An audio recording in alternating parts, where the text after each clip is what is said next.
Bonjour à toutes et à tous, je suis ravie de vous retrouver dans ce nouvel opus du Notez pour vous en images. Alors cette semaine, j'attire votre attention sur 3 points.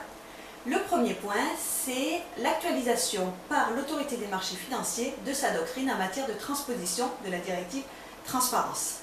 Comme vous avez pu le constater, l'autorité des marchés financiers a publié un ensemble de documents constitués de 2 instructions et de 2 positions recommandations. Concernant les instructions, ce sont des instructions plus techniques puisqu'elles concernent les modalités de déclaration des transactions des dirigeants, vous savez, quand ces opérations atteignent la somme de 20 000 €. La deuxième instruction concerne les modalités de déclaration par un émetteur qui souhaite utiliser la possibilité de différer l'obligation d'information d'une information privilégiée.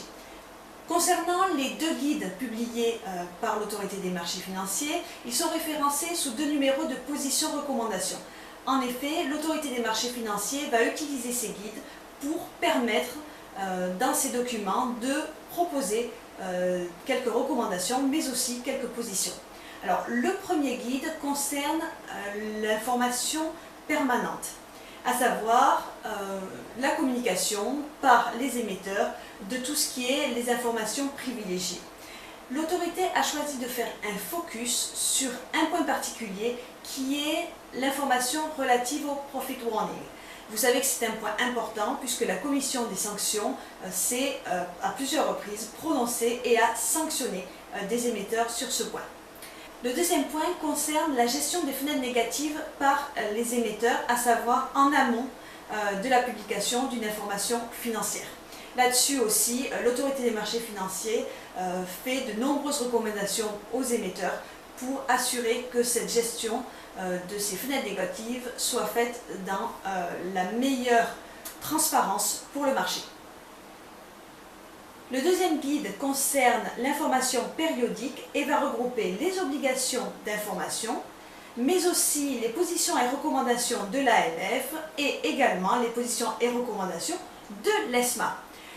Sur ce document, j'attire votre attention sur le focus qui est fait sur l'information trimestrielle. Vous savez que ce n'est plus une obligation légale depuis les derniers travaux et dernières modifications de la directive Transparence.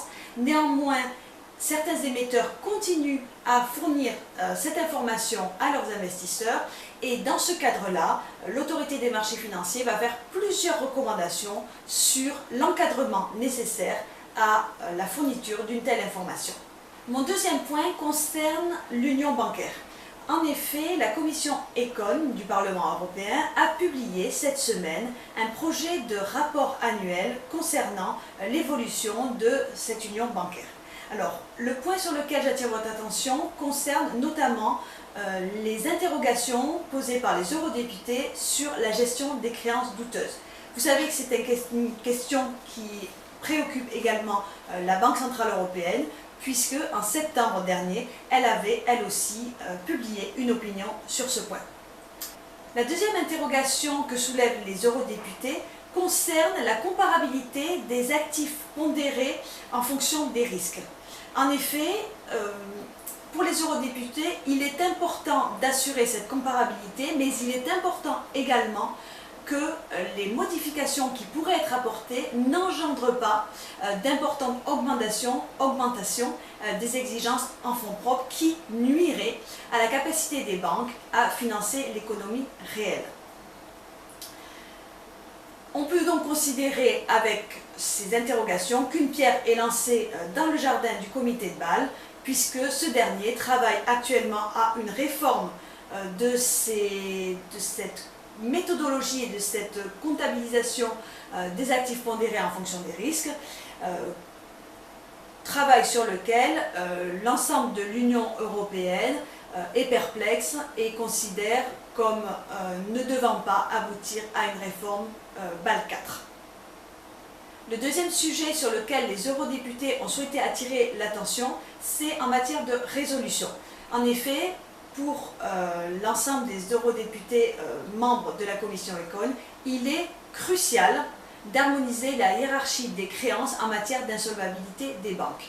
Donc c'est un point très important, je vous en ai parlé plusieurs fois, puisqu'on a des positions et des prises de décision des gouvernements qui sont très différents en matière de hiérarchie des créanciers, notamment entre la France et l'Allemagne. Deuxième point sur ce plan sur lequel les eurodéputés attirent l'attention, c'est la mise en œuvre de l'article 55 de la BRRD sur la reconnaissance conventionnelle du bail-in, qu'ils estiment absolument trop compliqué à mettre en œuvre et qui doit donc être revu. Le dernier point sur lequel je voulais attirer votre attention concerne une position de la BaFin, à savoir l'autorité de régulation financière allemande. En effet, le régulateur allemand s'est prononcé sur la mise en œuvre de l'article 16, paragraphe 2 du règlement sur les abus de marché. Cette disposition du MAR concerne la mise en œuvre de procédures de détection des opérations suspectes. Et pour le régulateur allemand, cette disposition va s'appliquer à l'ensemble des sociétés, donc même les sociétés non financières, à savoir tous les corporates, qui devront mettre en place ces procédures de détection des abus de marché.